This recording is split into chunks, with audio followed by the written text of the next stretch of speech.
Estados Unidos es un país cuyo origen tiene un fuerte arraigo religioso, como casi todos los países americanos. La diferencia con el resto de estados es que su núcleo original y por ende la primera mayoría que fue el ejemplo a seguir eran los puritanos. Aquella rama del anglicanismo inglés, que veían al resto de la sociedad como pecadores mundanos. Ellos mismos, una vez llegados al Nuevo Mundo, se pusieron como la reserva moral y juzgaron a todos, y todo lo que no siguiera sus reglas era eliminado de una u otra forma.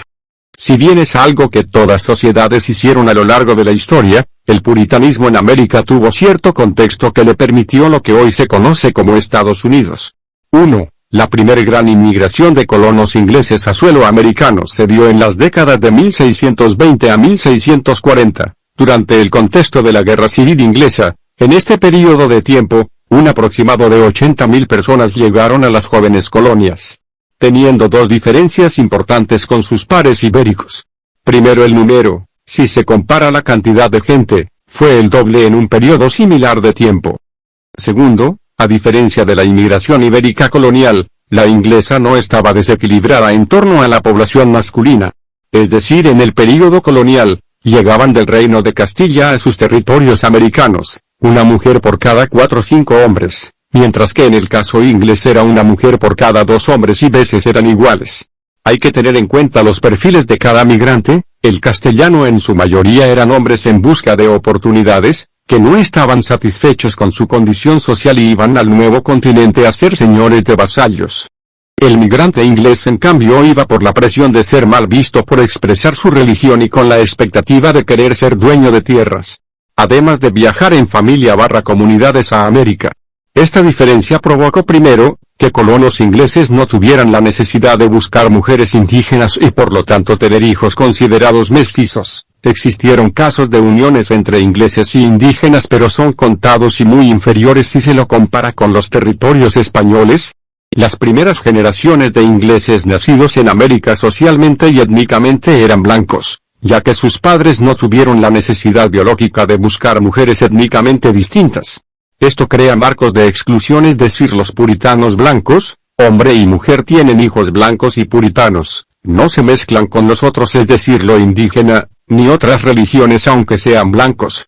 Cabe agregar que si bien en las 13 colonias, la mayoría eran puritanos, existieron católicos, cuáqueros y anglicanos. Al ser la mayoría puritana se autoexcluyen, las demás minorías tuvieron que seguir ese juego de compartimentaje y no mezclarse. Los matrimonios interreligiosos, o sea un hombre o mujer anglicano con un hombre o mujer puritano, eran muy raros de ver. Ni que hablar de los interétnicos, que prácticamente estaban borrados de los registros.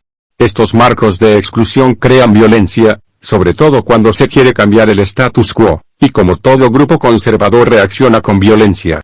Sin olvidarnos del tema de los hijos mestizos, tanto la sociedad colonial inglesa como la colonial castellana, ponían a los hijos naturales en un escalafón inferior. Es por ello que los mestizos en ambas sociedades estuvieron en el parte baja, solo que como se dijo anteriormente el número de mestizos en la América española era abrumadoramente mayor que la América inglesa y es por ende que hubo siquiera más estratificación social / étnica. Volviendo a las 13 colonias, una vez consolidados en el poder que le otorgaba ser mayoría a los puritanos, ante cualquier cambio reaccionaban violentamente, sobre todo a los cambios matrimoniales. No se aceptaban los matrimonios fuera de la comunidad. Por ello se habla de marco de exclusión. Pero para que existe ese marco de exclusión se necesitan mujeres, por ende en las migraciones inglesas se movían en comunidades familiares y posteriormente se buscaba una alta tasa de nacimientos. Con el paso del tiempo, obviamente existieron cambios, toda sociedad y en toda la historia, sufrieron cambios. Los puritanos para evitar esos cambios apelan a la violencia como ya se dijo. ¿Qué tipo de violencia usaron? Si bien usaron la violencia en casi todas sus formas y colores, apelaron a la violencia simbólica, la institucional, la individual y la comunitaria. La violencia simbólica es aquella que expresa que lo malo que es juntarse con el otro, verlo como algo negativo, y que el producto de esa unión sea algo nefasto. En cuanto a la institucional, los puritanos al ser mayoría y vivir en colonias cuyo destino era secundario para su rey, a diferencia del español, ellos tuvieron mucha autonomía a la hora de autoorganizarse, y sus primeras normas y posteriormente leyes fueron defenderse ellos mismos, sin la necesidad y evitando la intervención de poderes ajenos a su comunidad. Esto se relaciona con la violencia individual y comunitaria. En la sociedad comunitaria puritana se espera que el individuo inmerso en su comunidad se haga a sí mismo y no dependa de nadie. Es lo mismo a la hora de defenderse, se espera que el individuo inmerso en la comunidad se defienda. De esa misma comunidad se espera lo mismo. Estando mal visto que un ajeno, o sea una autoridad nacional, interfiera en asuntos comunitarios. En ese contexto y con esas expectativas de defensa o más bien excusa para usar la violencia para mantener todo igual, surge la libre portación de armas. Un concepto si quiere premoderno pero a la vez moderno con ciertos grados de choque con el Estado moderno que se autoadjudica el monopolio de la violencia. Actualmente, en la mayoría de los estados del mundo, estar en contra del monopolio de las armas que tiene el Estado, es básicamente querer declarar una guerra civil, menos en Estados Unidos.